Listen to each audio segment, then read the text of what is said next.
Sobrang ganda ng lugar, no? Tahimik, puti yung buhangin, linaw ng dagat, at malayo pa sa kabayasnan. Sa video na to, ibabahagi ko sa inyo yung biyahe namin sa kanlurang banda ng Panay Island. Magdadalawang taon na kami dito sa Iloilo, pero di pa namin napasyal ang kabilang dako ng Panay, lalo na sa may Antique at Aklan na banda. Dito mo kasi makikita ang magagandang dagat sa Panay Island, lalo na yung pinakasikat na Boracay. Maganda ang Boracay kaso masyado na maraming tao doon, medyo mahal, at kailangan mo pang sumakay ng bangka para makarating doon. Kaya naghanap kami ng magandang beach na kasing ganda ng Boracay pero nasa mainland lang ng Panay. At ito yung lugar na discover namin. Ito yung Hinugtan Beach na nasa Buruanga, Aklan. Mga less than 30 kilometers lang to mula sa Katiklan Airport. Sasabihin ko na sa inyo, medyo nakakatakot papunta sa lugar na to kasi matarik, paliko-liko. At para marating mo yung resort, kailangan mo pang maglakad. At di lang maglakad ha, bubuhatin mo pa yung mga gamit mo papasok kasi kahit motor, di makapasok sa lugar na to kasi walang madaanan. May parking area naman sa mga kotse, kaso malayo-layo to sa main entrance ng resort. Dahil sa tarik ng daan, kailangan mo pang sumakay ng motor para makabalik sa parking area.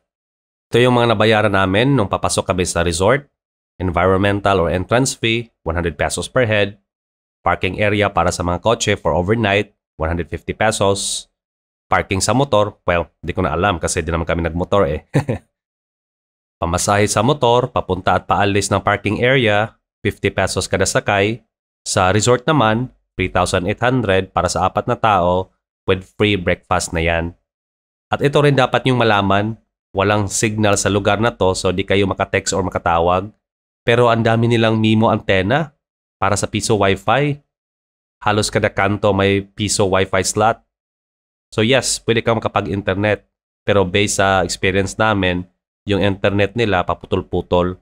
Bagay talaga ang Starlink satellite sa lugar na to pero wala pa kaming nakita na gumagamit niyan doon. Natanong ko nga sa mga taga rito, paano na nadala yung mga construction materials nila tapos yung mga appliances nila na binibili sa bayan. Sabi nila, kinakarga lang sa motor tapos pagdating doon sa entrance, lahat yon binubuhat.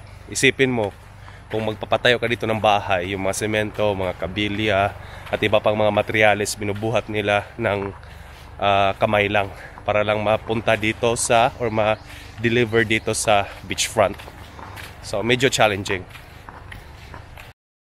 At ito pa ang dapat nyong malaman, kung may drone kayo, mag-ingat kayo sa pagpalipad sa lugar na to kasi dito dumadaan yung mga eroplano papuntang Katiklan. Para iwas disgrasya, malapit lang sa beach nyo paliparin ang drone nyo at mga 100 meters lang mula sa dagat at 50 meters lang yung altitude dapat. Tabi-tabi lang yung mga beach resorts dito. Sa Amens Beach kami tumira kasi ito yung nakontak ng asawa ko. Maganda talaga yung dagat nila dito guys. Parang sa Boracay talaga pero di siya magulo kasi konti lang yung tao.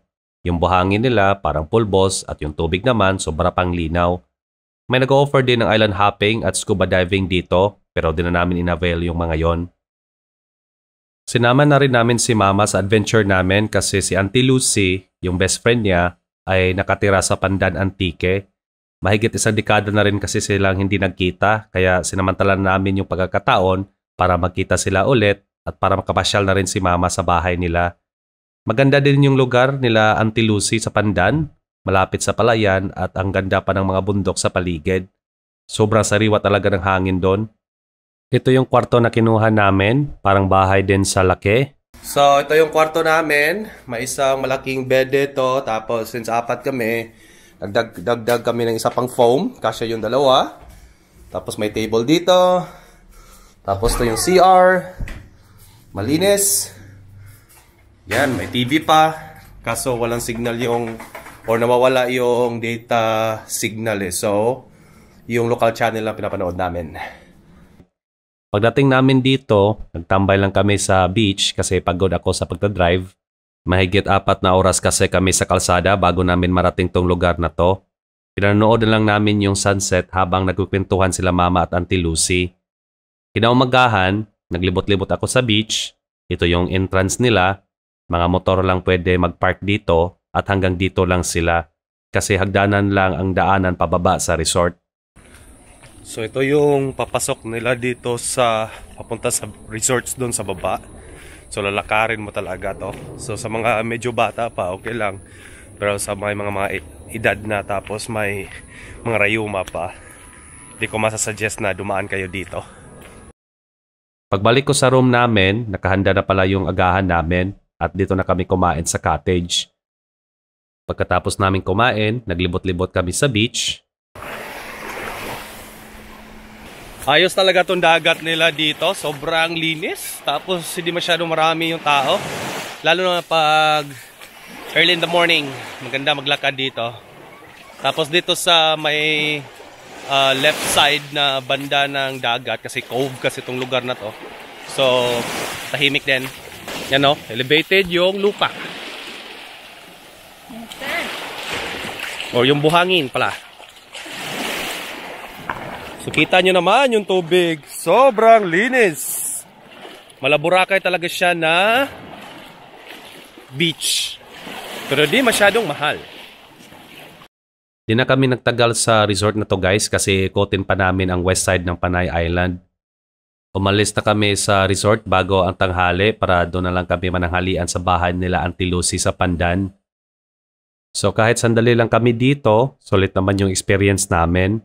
Sa ganda at tahimik ng lugar, di ka talaga magsisisi. Highly recommended tong lugar na to para sa amin at sana sa susunod, makabalik kami dito ulit.